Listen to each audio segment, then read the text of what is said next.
Which is a key point about standards. You know, will what we're doing in this TV everywhere, which says the common, will there be a standard for content protection? Things like ultraviolet. How do you see that playing out? There you go. I mean, I don't think there will be a standard because there's too many companies offering security. I really don't think. I mean, if you look, even in software players, there's no standard yet. Adobe was going to be a standard, right? And Silverlight came along.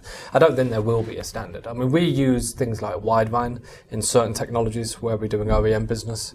But I don't, to answer your question specifically, I don't think there will be a standard of security. Is it the age-old classic? The great thing about standard is there's so many to choose from. Yeah, exactly. Well, and I think overly aggressive attempts at standardization, I think, lead to a great deal of disagreement and eventually lead to a great deal of delay in innovation and new products coming to market. So I think there are some fundamental standards that we all need to agree on, and I think DLNA and DTCP/IP are a great set of those on which companies like ours can innovate and build products quickly and bring them to market and compete on our strengths. So too much standardization, I think, can kill a good idea.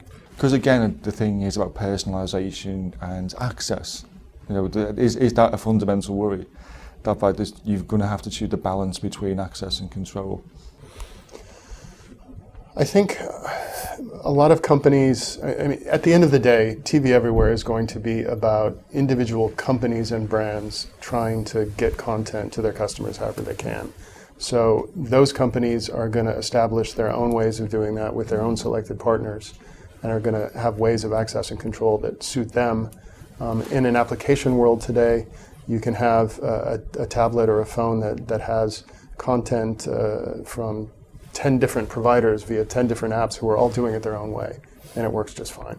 So it's a really good world to be in, and I think it promotes a lot of innovation and takes those issues of access and control and starts to trivialize them a little bit more. Yeah, I think it all points to the point as well that you need, the managed service, the pay TV operator has done a fantastic job of delivering content to the home and to third-party devices outside the home, and a user can go to that provider and know that they're going to get the content they want, relatively easily. They don't have to go in and... What does relatively easy mean? Well, if they pay for the content, if they're a subscriber, then they're getting, they're ultimately getting value in that service that they value. That an expectation. Yeah, Sorry, that's right. Yeah. One of the things I will add is that if you say TV anywhere or TV everywhere, it's got to be TV everywhere.